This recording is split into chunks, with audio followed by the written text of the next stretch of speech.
सोमपुर गांव में एक बंसीलाल नाम का व्यक्ति रहता था। बंसीलाल के दो बेटे थे। बड़े बेटे का नाम सुंदर और उसकी पत्नी मालती थी, जबकि विष्णु उसका छोटा बेटा था और उसकी पत्नी लक्ष्मी थी। बंसीलाल हमेशा ही विष्णु के घर रहते थे।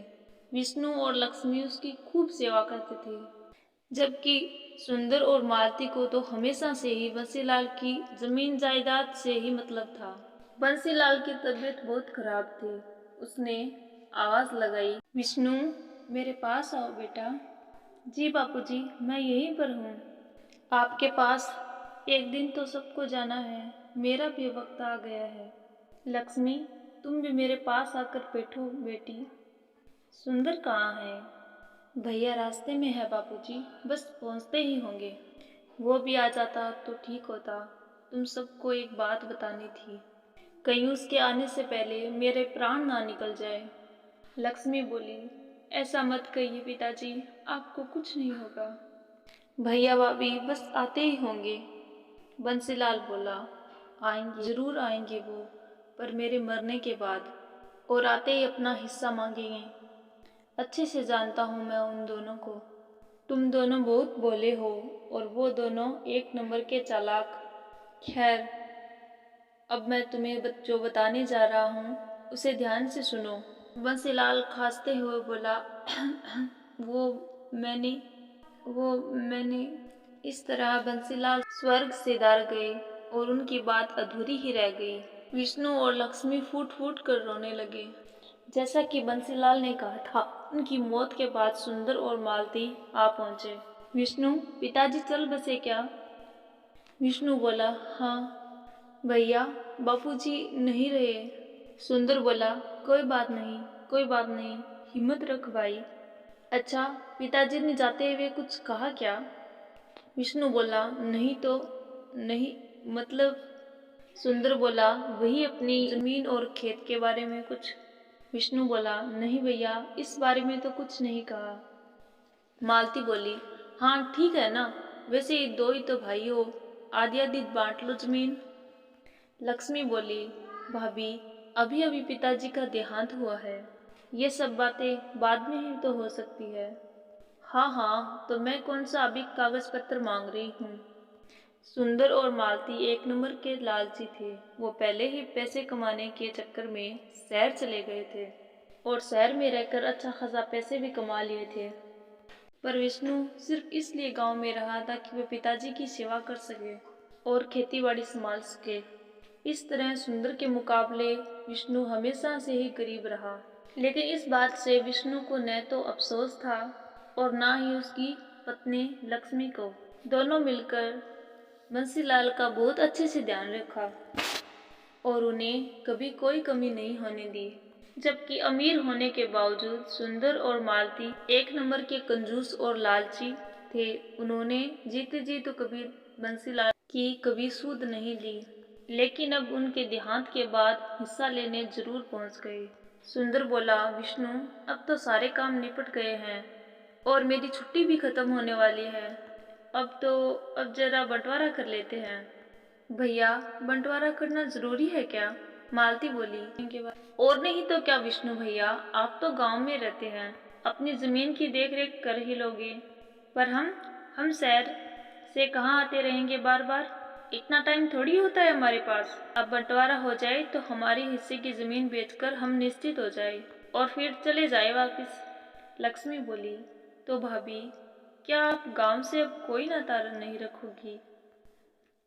मालती बोली, अब और गांव में है ही क्या लक्ष्मी, पहले पिताजी थे तो फिर भी आना जाना हो जाता था, अब क्या ही करना है यहाँ आकर। मालती और सुंदर ने जिद ठान ली थी कि बंटवारा तो होकर रहेगा और फिर बंटवारे से एक दिन पहले।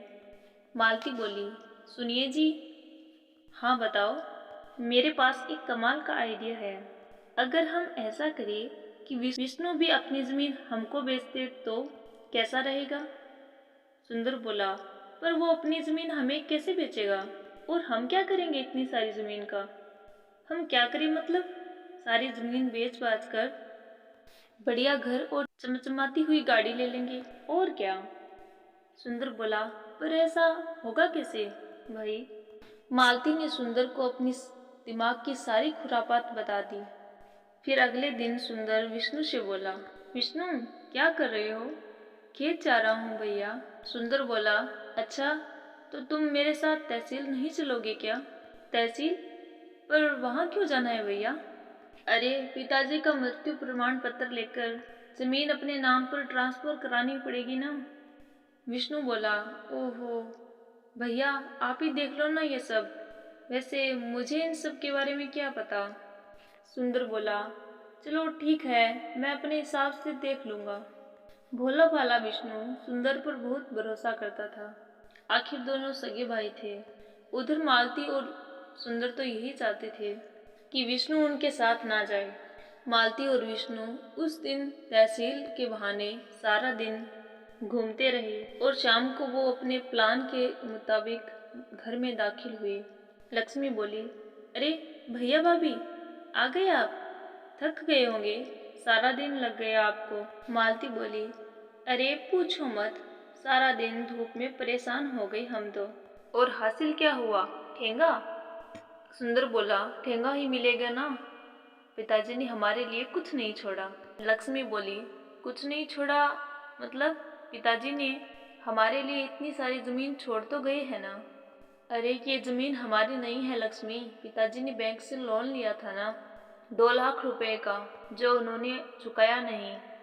बैंक ने जमीन पर केस लगा दिया है। जब तक उनको पैसा नहीं मिलेगा जमीन हमारी तो क्या किसी के भी नाम नहीं हो पाएगी। विष्णु बोला, पर भैया पिताजी ने इस बारे में तो हमें कुछ नहीं बताया।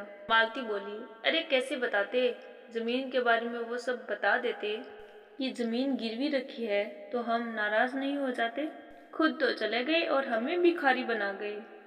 कुछ भी हो भाभी, पर ऐसा तो मत बोलिए पिताजी के बारे में। मालती बोली, अरे तुम चुप रहो मालती, देख रही हो ये बैंक का नोटिस है, इसमें साफ साफ लिखा है कि अगर हम 1 महीने के अंदर 4 लाख रुपए नहीं चुकाए वो खेत के साथ साथ हमारे घरों पर भी कब्जा कर लेंगे। विष्णु बोला, हे भगवान अब हम क्या करेंगे भैया? एक ही तरीका है विष्णु, 2 लाख तुम दो और 2 लाख हम देते हैं और जमीन बचा लेते हैं। लक्ष्मी बोली, भैया लेकिन इतने पैसे तो नहीं है हमारे पास। विष्णु और लक्ष्मी सुंदर और मालती की चाल में फंस चुके थे। मालती बोली, लेकिन एक तरीका है जिससे काम बन सकता है। हाँ हाँ तो जल्दी बताओ ना। अगर ये दोनों अपने हिस्से की जमीन बेच दे तो काम बन सकता है। लक्ष्मी बोली, लेकिन हम जमीन कैसे बेच सकते हैं? आपने ही तो बताया कि जमीन पर केस लगा है। हाँ कोई और तो नहीं ले सकता, लेकिन हम तो ले सकते हैं। अगर तुम दोनों अपने हिस्से की जमीन हमें दे दो तो मैं अपने भैया से 2 लाख रुपए लेकर बैंक में चुका दूंगी और जब जमीन पर केस खत्म हो जाएगा तो उसे बेचकर भैया के पैसे चुका दूंगी।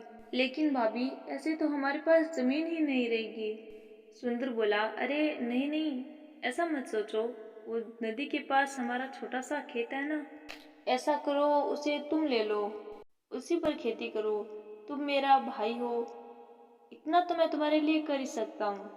बस एक वही ऐसा खेत है जो गिरवी नहीं है। मालती और सुंदर ने बहुत गहरी चाल चली थी। उधर विष्णु और लक्ष्मी सोच रहे थे कि उनके भैया भाभी ने उनके घर को बचा लिया और फिर वैसे ही हुआ जैसे तय हुआ था। विष्णु और लक्ष्मी ने अपने हिस्से की जमीन मालती के नाम कर दी और खुद नदी के पास वाले खेत में खेती करने लगे। फिर कई दिन बीत गए। मालती और सुंदर सारी जमीन मिलने से बहुत खुश थे। वहीं विष्णु और लक्ष्मी अपना घर बच जाने से संतुष्ट थे। लेकिन कहते हैं ना, जो जैसे बोता है वो वैसे ही काटता है। एक दिन सुबह सुबह नदी के पास वाले खेत में विष्णु बोला, लक्ष्मी लक्ष्मी जरा इधर आओ। क्या हुआ जी? ये देखो जुताई करते हुए मुझे क्या मिला। विष्णु को एक लोहे का बक्सा मिला था जिसमें ढेर सारे सोने के सिक्के भरे हुए थे। फिर उसी दिन शहर में मालती के घर की घंटी बजी। मालती दरवाजा खोलती है और उसी समय लक्ष्मी सागर बैंक के मैनेजर वहां आते हैं। मालती बोली, जी आप कौन? उन्होंने कहा, हम लक्ष्मी सागर बैंक से आए हैं। आपके पिता बंसीलाल ने 4 लाख रुपए का लोन लिया था हमसे और उन्होंने सिर्फ उनकी 3-4 किस्तें ही चुकाई है। हम आपके गांव की सारी जमीन अपने कब्जे में ले चुके हैं और उसकी नीलामी करेंगे। अगर आप ऐसा चाहते हैं कि हम ये सब ना करें तो आपको सूद समेत 9 लाख रुपए भरने होंगे और वो भी 3 महीनों के अंदर। सुंदर आए तो उन्हें बता देना। मालती को समझ में नहीं आ रहा था कि आखिर ये सब क्या हुआ और कैसे हो गया। लेकिन सच तो ये था कि अब जाकर हुआ था असल मायने में बंटवारा। जिसने जो बोया था वही उसे मिल रहा था।